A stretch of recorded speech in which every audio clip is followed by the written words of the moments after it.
Iniciar mi intervención agradeciendo al grupo parlamentario del PRD la invitación a presentar este anteproyecto de ley de gobierno de coalición y hacerlo con quien tuvo el privilegio de escribirlo, con el doctor Diego Valadez.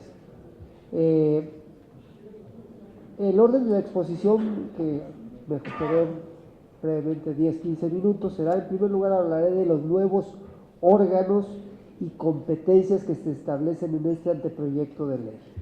En segundo lugar, sobre los procedimientos principales.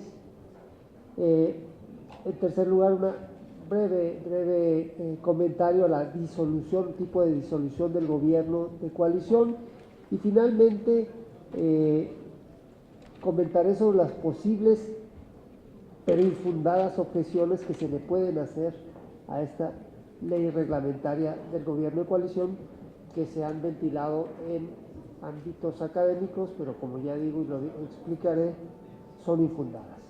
Bien, en primer lugar, la ley de gobierno de coalición reglamentaria de los artículos 76, fracción segunda, y 89, fracción decimoséptima, prevé nuevos órganos de configuración legal. Son tres órganos principales. Uno es el Consejo Político del Gobierno de Coalición, el segundo es el Gabinete o Gobierno de Coalición, y el tercero, la Conferencia Permanente del Gobierno de Coalición. El Consejo Político se integra, hablo por el orden en el que van apareciendo en el proceso de formación e implementación de un gobierno de coalición. El Consejo Político del Gobierno de Coalición se conforma por el presidente de la República, por los dirigentes de los partidos políticos nacionales que se coaligan y por los coordinadores en ambas cámaras del Congreso de la Unión de los grupos parlamentarios de los partidos políticos coaligados. Ello con el propósito, desde luego, de ir formando el convenio y el programa de gobierno, y que no tenga, digamos, resistencias dentro de los propios partidos políticos, porque van ahí tanto los dirigentes formales partidistas como los representantes, los coordinadores en las cámaras. Poco para que vean ustedes qué pasó con el Pacto por México: solo estaban los representantes de los partidos políticos, pero no los grupos parlamentarios, y eso generó un primer conflicto que luego se aclaró.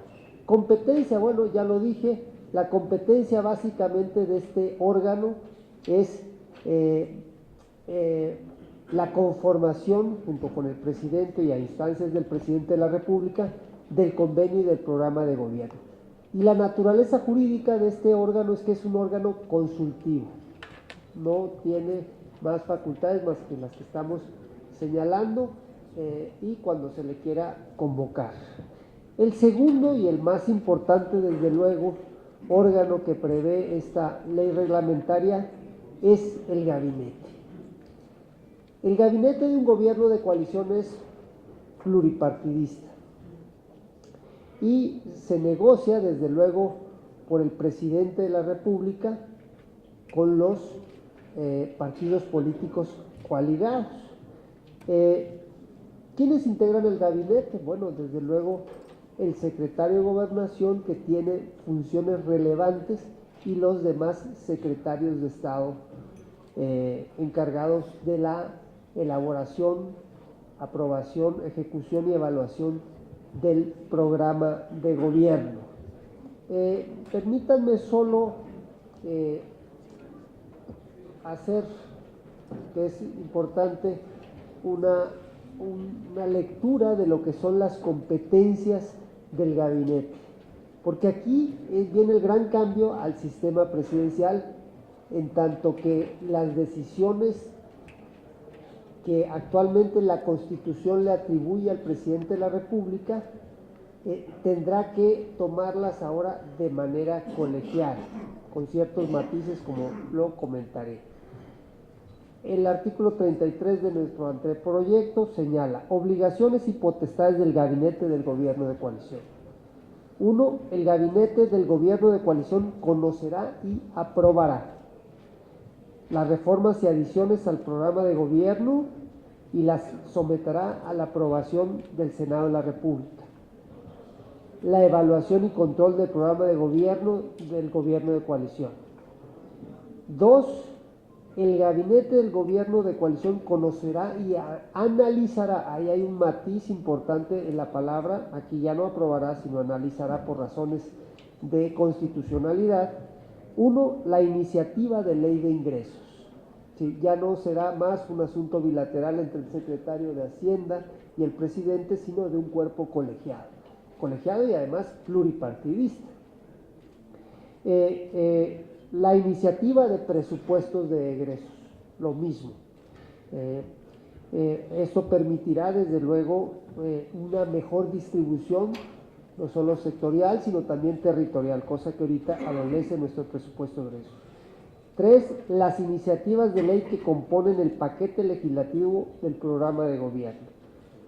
4. La reglamentación de las leyes aprobadas por el Congreso de la Unión, presentadas por el gobierno de la coalición. Y 5. Los tratados internacionales antes de ser remitidos para su ratificación por el Senado de la República. Como antes dije, es una forma en la que se le obliga al presidente a escuchar de manera colectiva lo que dicen sus consejeros y ejecutores de políticas públicas. Ya no un asunto unilateral o si acaso bilateral entre el presidente y uno de sus secretarios. El gabinete adquiere o se le responsabilidad política por el programa de gobierno y por su ejecución. Responsabilidad política colectiva. Esto quiere decir que deberán defender como uno solo las decisiones que tomen y que ejecuten. Además, desde luego, cada uno de los secretarios tendrá la responsabilidad política individual por la gestión de su dependencia, la dependencia a su cargo. Bien, en tercer lugar está la conferencia de los nuevos órganos de configuración legal, la conferencia permanente del gobierno de coalición. Esta se integra por el secretario de Gobernación como interlocutor que es del presidente de la República ante las cámaras del Congreso de la Unión y los coordinadores de ambas cámaras del Congreso de la Unión, es decir, los coordinadores de los grupos parlamentarios de los partidos políticos coaligados en ambas cámaras del Congreso de la Unión. Que es muy importante que aquí se incorpora la Cámara de Diputados en este órgano, porque constitucionalmente, como ustedes saben, en el artículo 76 y en el 89, solo se menciona al Senado de la República. Sin embargo, para llevar a cabo la aprobación del presupuesto, del paquete legislativo y en general del programa de gobierno, no solo se requiere de la Cámara de Senadores, sino también de la Cámara de Diputados. Y había que integrarlo. Y esta fue la forma de integrarlo en esta conferencia permanente. ¿Y por qué se dice conferencia permanente? Porque el secretario de Gobernación se tendrá que sentar en sesiones que serán privadas desde luego, pero frecuentes, periódicas, una vez por semana, 2 veces por semana, con los coordinadores de grupos parlamentarios de los partidos políticos coaligados en ambas cámaras del Congreso de la Unión, al efecto, obviamente, de coordinar los esfuerzos y las decisiones políticas que ahí se toman y que se van a defender en las cámaras. Bien, estos son los 3 nuevos órganos que establece esta ley reglamentaria.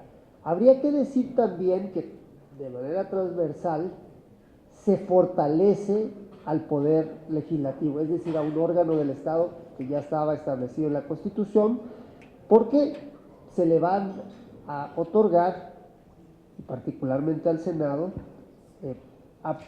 la potestad de aprobar el convenio y el programa del gobierno de coalición. Se le va a otorgar la potestad de ratificar al gabinete. Se le va a dar corresponsabilidad en las decisiones políticas al Congreso de la Unión, a ambas cámaras, particularmente al Senado. Y se le va a dar, como señala aquí en esta ley, la posibilidad de hacer un control del gobierno en tiempo real. Es decir, no pasada la cuenta pública ya cuando se hizo un estropicio, se malgastó el dinero, se desvió, sino en tiempo real. Y además, no solo que el Senado y la Cámara de Diputados puedan ejercer este control en tiempo real, sino que además el control lleve a sanciones, porque ahí se establece la posibilidad que en la doctrina se llama la censura parlamentaria, pero que nosotros, por distintas razones, lo redactamos como voto de desaprobación. Y finalmente gana el Poder Legislativo y particularmente el Senado de la República, en que por vía de la participación en la ratificación del gobierno de coalición puede territorializar el programa de gobierno. Por ejemplo, piensen ustedes en la infraestructura, el programa de infraestructura de la Secretaría de Comunicaciones y Transportes.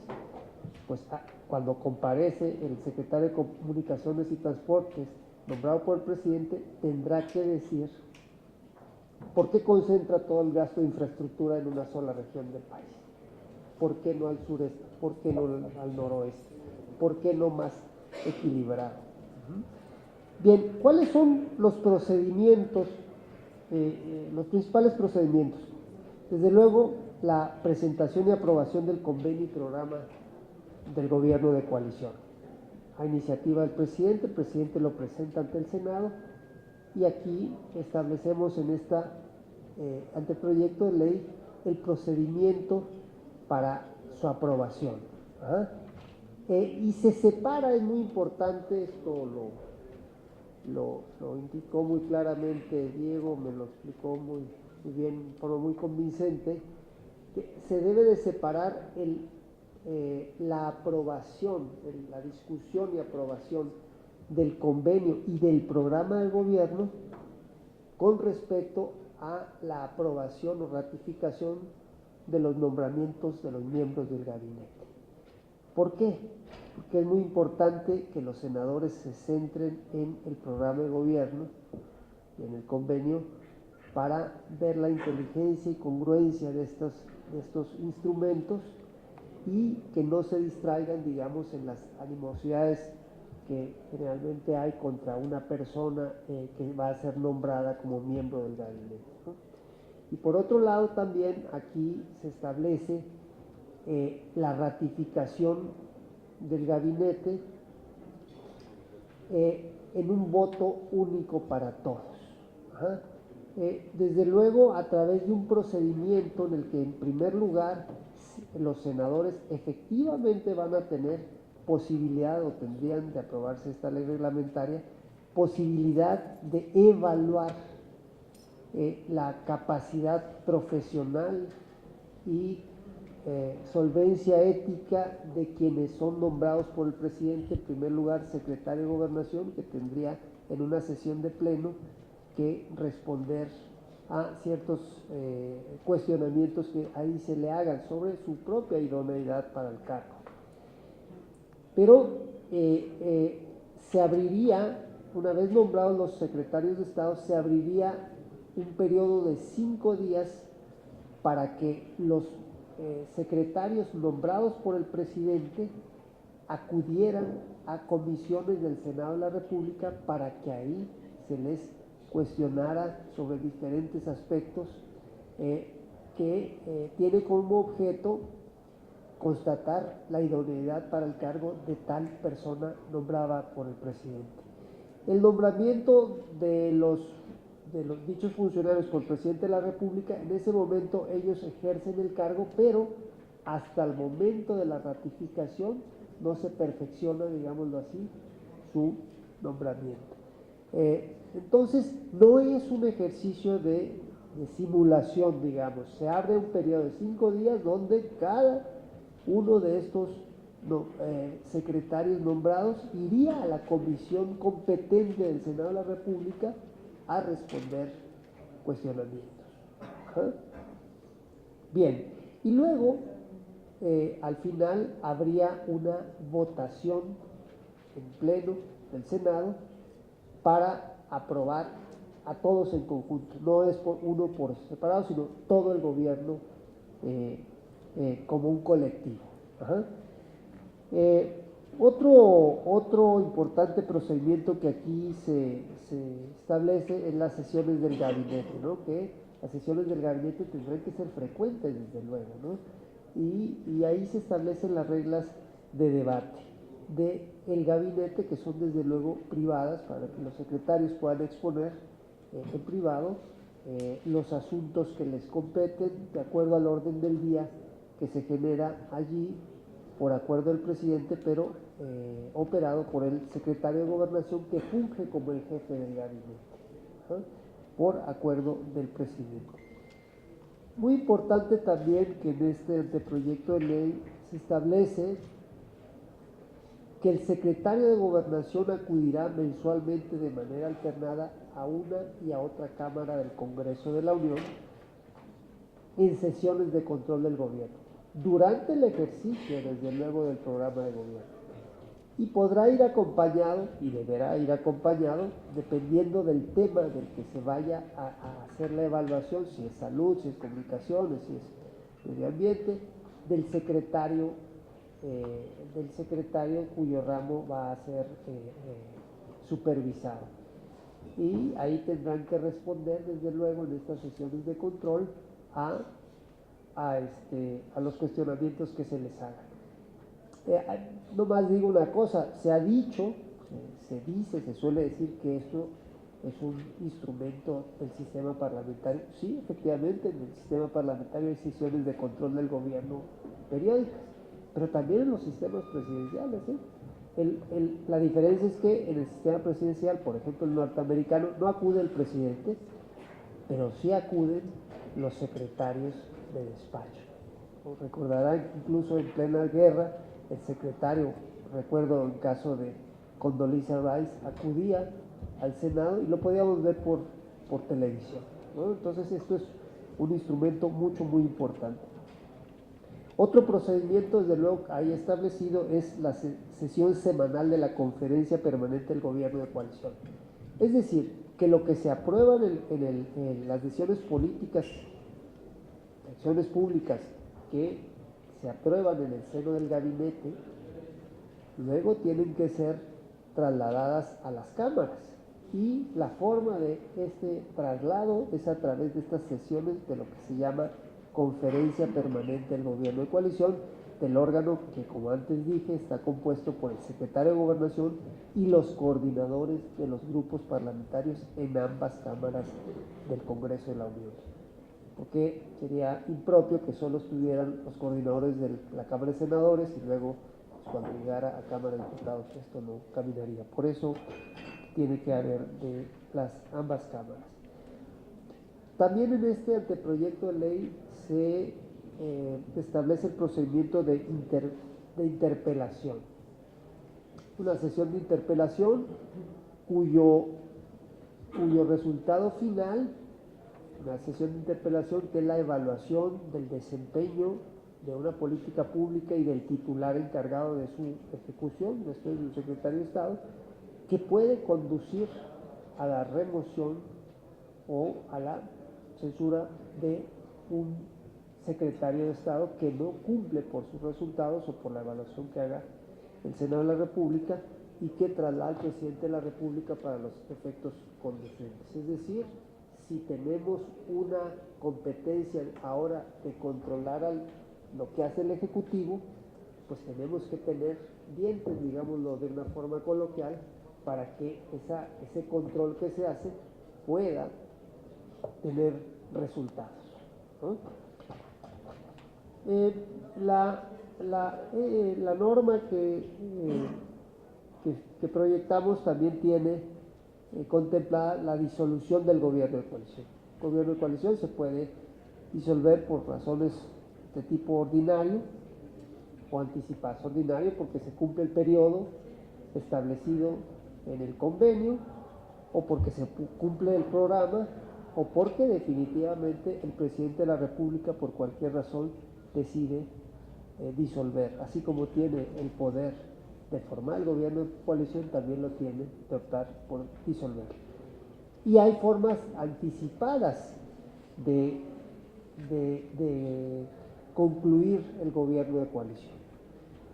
Y estas fórmulas básicamente en su esencia es pues que si no cumple una de las partes los acuerdos, puede ser que el que incumpla sea el presidente y los grupos parlamentarios, los partidos coaligados decidan no cumples con el programa de gobierno que habíamos convenido y por tanto damos por terminado la conclusión. O puede ser el presidente que diga, a ver, tenemos un programa concertado y no lo has estado defendiendo en la Cámara de Senadores o en la Cámara de Diputados, porque hay un compromiso de defender colectivo entre partidos distintos. De ahí entonces que se establezcan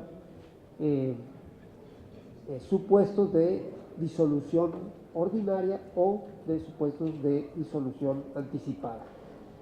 Por último, hago unas breves reflexiones finales sobre la ley de gobierno de coalición porque se han presentado algunas objeciones, sobre todo en ámbitos académicos. ¿Por qué una ley? Suelen decir que dicen en el sistema parlamentario no ha sido necesario tener una ley para establecer un gobierno de coalición.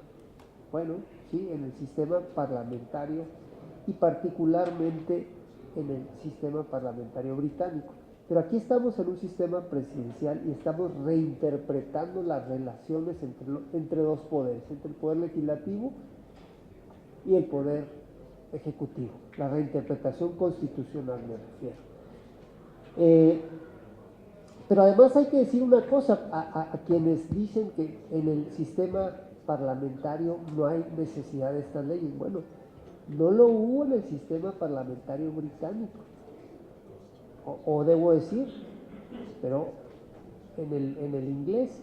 Sin embargo, por ejemplo, recientemente se crea en Escocia un sistema parlamentario, es decir, dentro del propio Reino Unido, y ahí digamos, toman una ruta distinta en la configuración del gobierno parlamentario, porque ya no se hace solo por convención política, sino a través de normas escritas. Porque se ha dicho entonces